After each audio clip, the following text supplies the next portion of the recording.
Fighting games have always been known to stick to that classic aura, but what Street Fighter 6 has done in recent times, releasing just about a month ago, has been absolutely incredible. What they offer is the classic, and then they offer one-on-one online. Those are both aspects if you want to get real sweaty. There's something that goes under that radar, and that's the World Tour. The World Tour is fantastic. It is an open world GTA type aspect where you really buy into the character. You customize, literally, you can build your own loadout signature. You can just build everything where whatever you personalize and favor most, you get to go meet all your favorite characters worldwide. And this open world is truly fantastic. It's a straight up reminder of an old school beat 'em up classic like Streets of Rage. But you're also able to gather in the story and find some type of an emotion. Now the story is not like the absolute greatest and the most immersive, reels you into the game so much. I had been streaming this game for about a week straight now. What I've noticed so much about this game is just the interactions really favor so much of what it has to offer to a casual gamer. Street Fighter 6 was always known of being just a highly competitive game that is almost impossible to beat at times, especially if you're playing online. It can get very sweaty, very advanced very quickly. Now there's another way that this helps out people too, and where Street Fighter makes this, it is just so incredible. The modern controls that help out with combos and juggles and air combos and just overall fluidity and continuity in what you're doing in the game is so fun. You can actually face a 1v4 of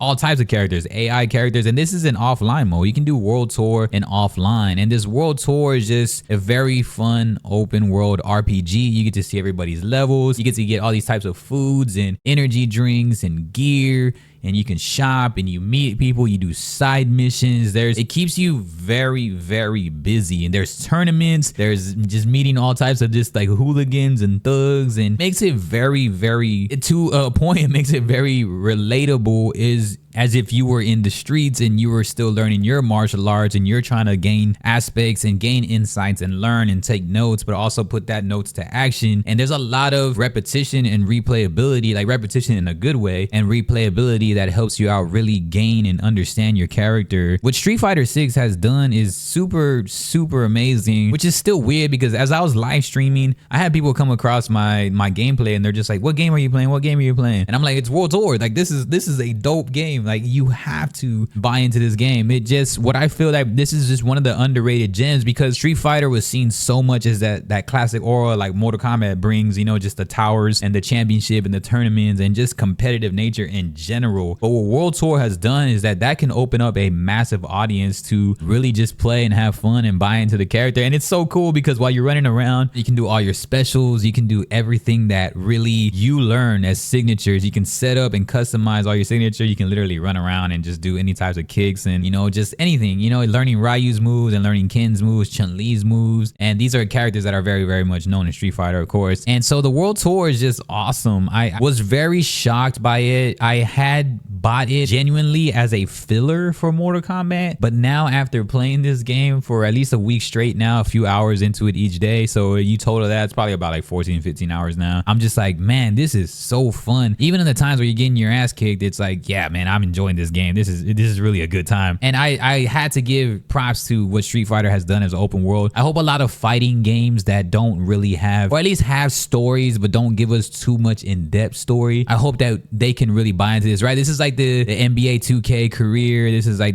all that stuff, man. Anything where you can just start your character from default and really mesh them into a story. Now, another cool thing that you can do is that with your character, you can actually play with them online and against 1v1s and whatever you want to be doing. So I think that's also really cool, because like you have these character stuff. Now, they don't have like customized voices and all this, but it does just enough to make you feel personable about your character and the personalization of it. And it helps you really inherit and invest into that character more. And I haven't really felt that invested in a game in a long time. So I was like, man, I have to talk about this today because this was so cool. So Street Fighter 6 is still oddly an underrated game for being newly released, or at least a month in release. And I had to tell you, if you haven't played World Tour yet, it's something that'll change your mind about fighting games in general. The Streets of Rage aspect is what really bought me in, because it's just a beat 'em up classic, but it's a World Tour. It's a world, like open world version of it. And I think that's what makes it so fun. Everything you can do, it makes it enjoyable, unstoppable force when it comes comes down to just luring you into playing and locking you in on games. Sometimes I look up and it's been like 2 hours or almost 3 hours on my stream, and I'm like, wow, this is really fun. It's been a long time for that. So Street Fighter 6 is truly something you should look into, man. If y'all haven't already looked into this game, y'all gotta let me know what's up. I appreciate y'all. Y'all have a good one, and peace.